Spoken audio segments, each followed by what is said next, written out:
seems like we've been dealing with the Giannis Antetokounmpo trade saga for almost 10 years at this point. With every offseason and deadline in recent NBA seasons, Giannis has been saying he wants to get moved and then switching up saying that he's loyal, and we really don't know what's been going on behind the scenes. But dare I say, this offseason finally seems like the offseason that will give, and Giannis is going to be traded. It just seems like it. I know we've been saying this the past couple of years, but it really seems like this season was the last straw that broke the camel's back. With the Bucks being absolute buns this season, only being 32-50 and missing the play-in entirely, along with Giannis being sidelined for a good majority of the end of the season, it really looks like he's going to get moved. And since the NBA draft is right around the corner, and a lot of people think that this trade will be done before the draft, I want to go in and rank each trade and rate them based off of how good they are and how likely they are to happen. Let's get into it. I want to start off by saying I've seen so many reports saying that Giannis's ideal destination is the Heat, but he also wants to play for a historic franchise,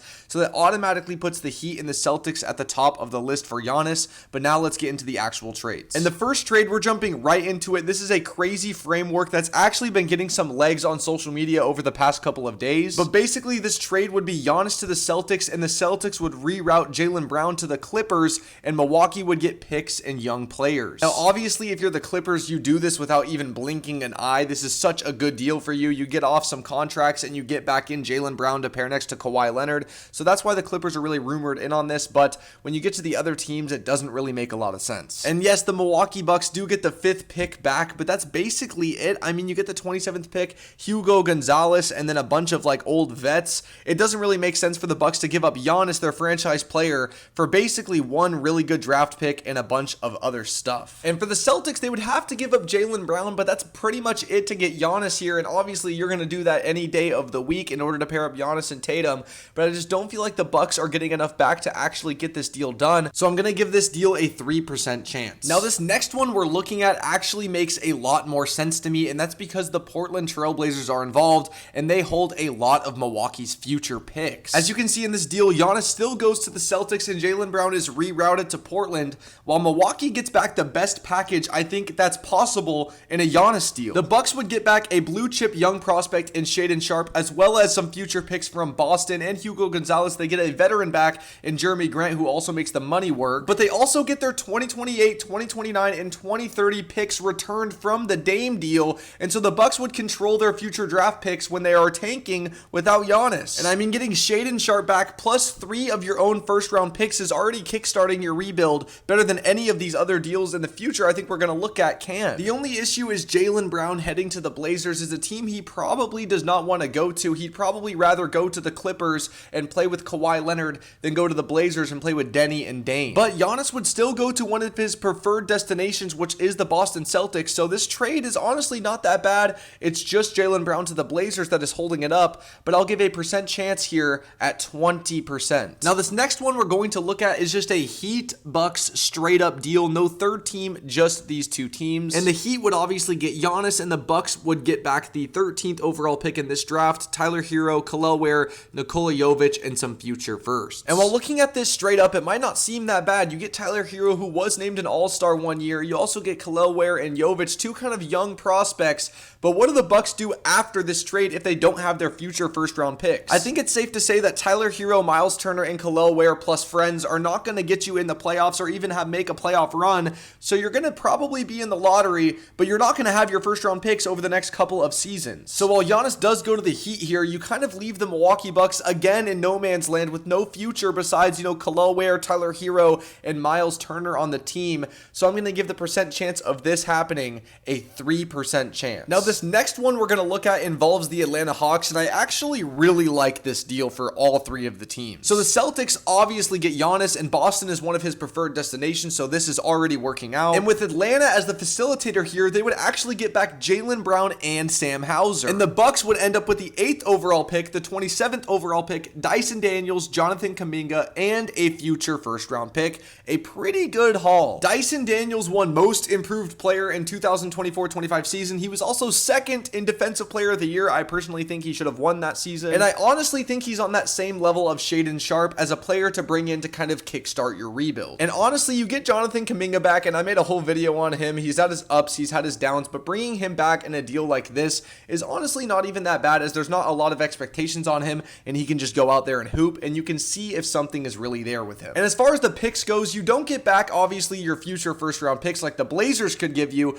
but you still get the 8th overall and 27th overall pick in this 2026 draft, plus a future first from Boston, so not that bad. And honestly, Jaylen Brown going to the Hawks makes sense. You have Jalen Johnson there, you have Alexander Walker there, you kind of have the framework of a decent team, so if Jaylen Brown can sign off of going to Atlanta, I think this could happen. I'm going to give it a 26%. Now, obviously, with Boston on the trek to get Giannis, you're going to have to move somebody, and Jaylen Brown, as we've been looking at, is kind of that player that gets moved on to these third teams facilitators in these deals. And the main reason why is because Jaylen Brown has reportedly said he does not want to play for the Milwaukee Bucks. Obviously, you have to take every single one of these reports with a grain of salt, but that's just something to keep in mind when moving forward and talking about deals with Jaylen Brown, is that he would probably have to go to a third team that he would sign off on. And now, if we were looking at the Giannis trade saga with no emotions, no Giannis preferred destinations, no wanting to sign deals, anything like that, just strictly assets for assets, I think this trade would make the most sense, as the Blazers would receive Giannis Antetokounmpo and the Bucks would receive Scoot Henderson, Shaedon Sharpe, Chris Murray, Matisse Thybulle,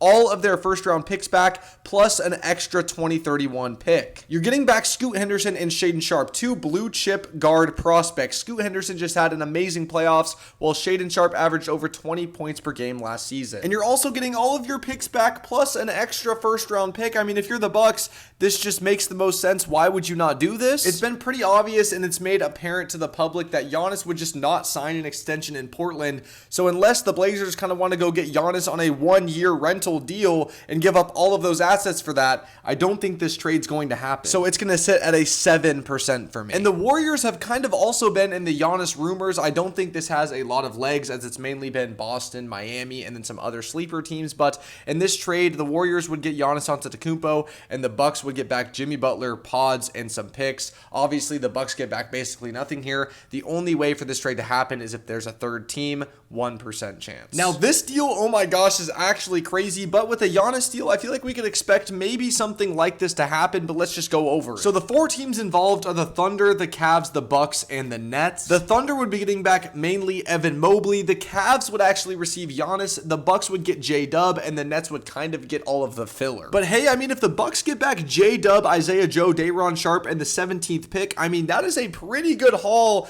for Giannis, considering you get back J-Dub right away. Yeah, you don't have your picks, but J-Dub is an all-NBA player. And if you're the Cavaliers, even though you've had really good regular seasons, you haven't been able to get over the hump at all. And so in order to do that, you might need to go out and get a player like Giannis, and a Mobley for Giannis swap sounds pretty good to me. Now, obviously, the team here that would cringe the most at this trade is the Thunder, considering they would have to give up J-Dub and Hartenstein and Isaiah Joe in order to get this deal done. But J-Dub is now making max money, and signing back Hartenstein in that cap fit room would not be the easiest thing in the world, so getting back Evan Mobley for that is honestly not that bad. Now, do I think this trade will actually happen? Well, probably not, but if it does get legs and these franchises do start talking to each other about this deal, I do think there's a chance that something like this happens between these 4 teams, considering the whole Giannis saga needs to end at some point. But it might actually end later in July, because Chris Haynes just said, from what I'm hearing, this could drag on into free agency, man. Oh my gosh, it's been years. When will this end? And I think it's because there's so many outside variables. Giannis only really wanting to go to 2 teams, not wanting to sign extensions in others,